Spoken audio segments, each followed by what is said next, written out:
You're probably safe to call anything that you spend a significant amount of time working on yourself a woman. Because if it ever means something,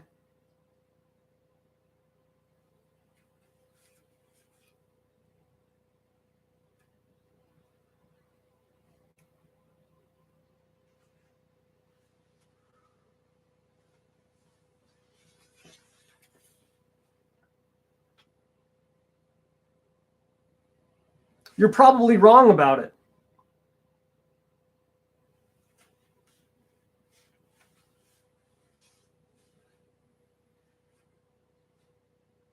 Well, all jokes aside, if I was to actually say something about technology or machines, some of the first things that come to my mind is notions of machine parts. And obviously this has relevance to like actual accredited learning, where you begin with simple machines and then you gradually have an idea basically that becomes more and more complex to increase an amount of leverage. Now, the thing about leverage is that as soon as leverage itself becomes something that is basically the most leverageable object, it basically means that the ability for the thing itself to do anything within your world is in actually your ability to express an idea, basically. Now, all of this is obviously coming from a place where what is your actual amount of time invested in regards to a specific object. And I think that this is almost very comparable to that law of processing power. Basically, you can look at it in a physics principle as well, where leverage itself kind of becomes a 0 point. And once a piece of technology point, and once a piece of technology or something within your world reaches this place, then basically it will actually almost come back around to where you are working with things in a way that is basically up to your own ingenuity, really.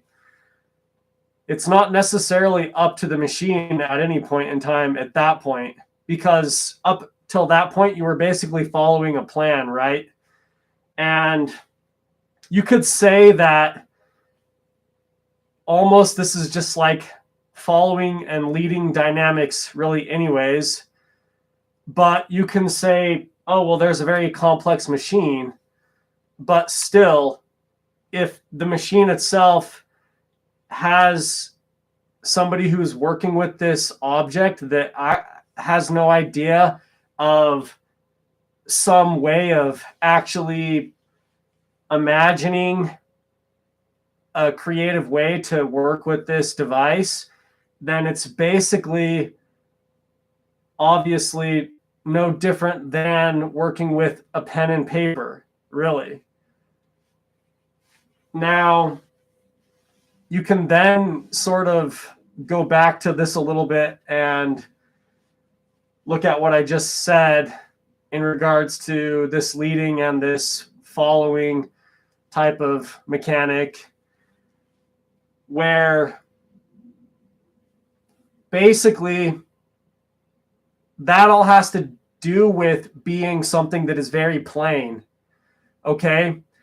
And when you actually start expressing ideas in a way that allow them to complicate themselves, almost like code, what ends up happening is these ideas they're actually written out very plainly. Like computer language is a very plain language, okay?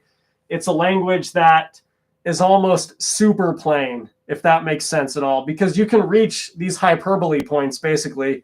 They're like undefined regions if you're very familiar with mathematics, where you create a space that's going to create an undefined region in this graphing space, basically. And that's almost like a triple point or the point of sublimation or something like that if you're into physical chemistry or such things or whatever, right? A lot of these different types of studies in reality can kind of follow a lot of similar things if you can bridge into them well enough. And basically, I think that all has to do with, obviously, experience, practice, and basically being original. The more original that you are, the more that you're comfortable with having more and more and more things so that you know when to stop, basically, is really the key with anything, is knowing when to stop or whatever. So once you reach this place where your writing or whatever it is that you're working on actually becomes very, very plain, you can make it so that it's sort of like your plane. And once you make it so that it's sort of like your plane, it's not that it's being something that is out of control or something like that, but it's just basically you are reducing yourself down to a specific point. And so when people look at whatever it is that you're working on or whatever, it's more so of like saying like, this is my square or something like that, which I don't think that there's anything wrong with saying that. And I don't think that itself would actually go up against basically anybody who is trying to follow you, because really the only qualm that reality basically has with people trying to be expressive is actually more so of like your HP or something like that, really. And the thing about it is what reinforces your own ability to interact with the world, because your body is built up off these different points of sensation, and each of them requires a different amount of proof or resistance.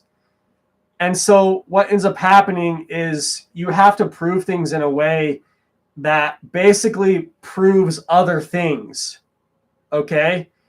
And so if you can get to the point where you can say, like, this is my square, then basically it's not necessarily trying to disprove other people's worlds, but it's actually saying that there is a proof to the ability for you to draw your own square.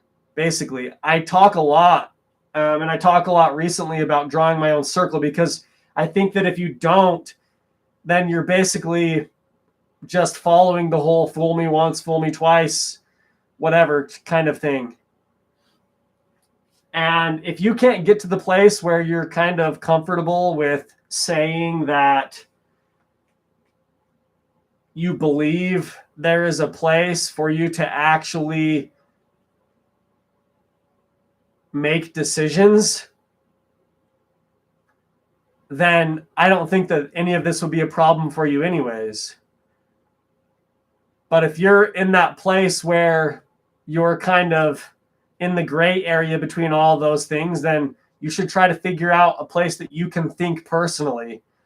And once you come up with that place, then as soon as things get to where they look like they're not quite where you want them to be, but you want it to be better, then you can always kind of remember that place and say, there I had the ability to make decisions. And then you can continue on with something. by continually looking at that place. Basically, the whole idea of go to your happy place kind of thing.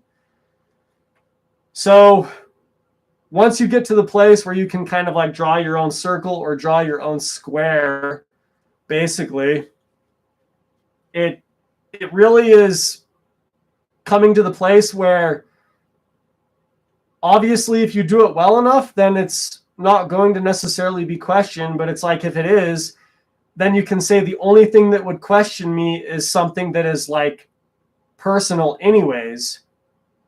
And so you can say, here, you draw a square or something to that effect. And then basically that just continually creates like this blocking mechanism that allows you to create in your world, which is basically this whole idea anyways.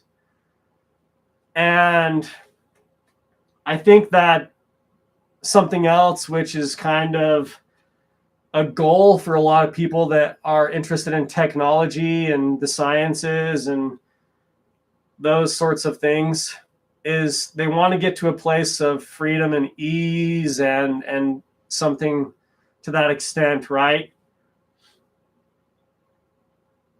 But I think that one of the biggest problems with that is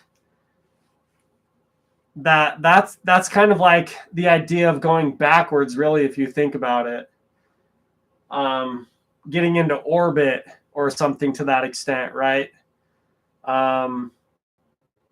And as soon as you kind of can realize that it's like sort of going backwards,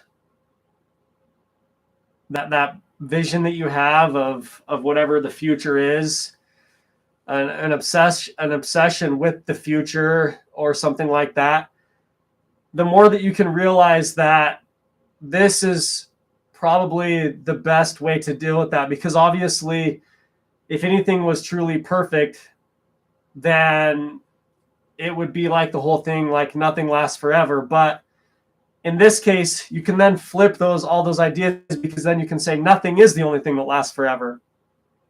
But then if it is like nothing really, then it's not necessarily up to you or whatever. So it's all about just doing things in the most subtle way possible at that point. And I think that as soon as you get into like astrodynamics and stuff like that, a lot of that is handled by G-force, because G-force is sort of like the smooth curve, basically, of how to retain a sense of being in a place that has the least amount of confrontation possible. Now, you can basically live in that reality by continually tricking yourself if you want, and you can say like, I can grab a hold of objects that steal me away, basically. And so then at that point in time, it's almost like memory moves further away from you the closer you get to these objects, and memory and consciousness and things like that are going to work according to these principles as well. And this other idea is that you can live according to emotion, basically, at this point, if you really want to. And you can always say something confidently like, anything that emotional is going to be perfectly fine. And that is certainly a test as much as anything as well. And I would almost think that that's definitely doing it in a digital way. But it's still going to lead to a place of where this idea of competition and of betterment and things like that probably reaches some point in time of where it's like you organizing your space or something like that. Like just as much as like cleaning your room, is like sad as that is to say, or something like that, you know? And then whoever all these players are that are within your reality, the more that you get into these types of things, you're going to have to do away with other people's pictures of these realities.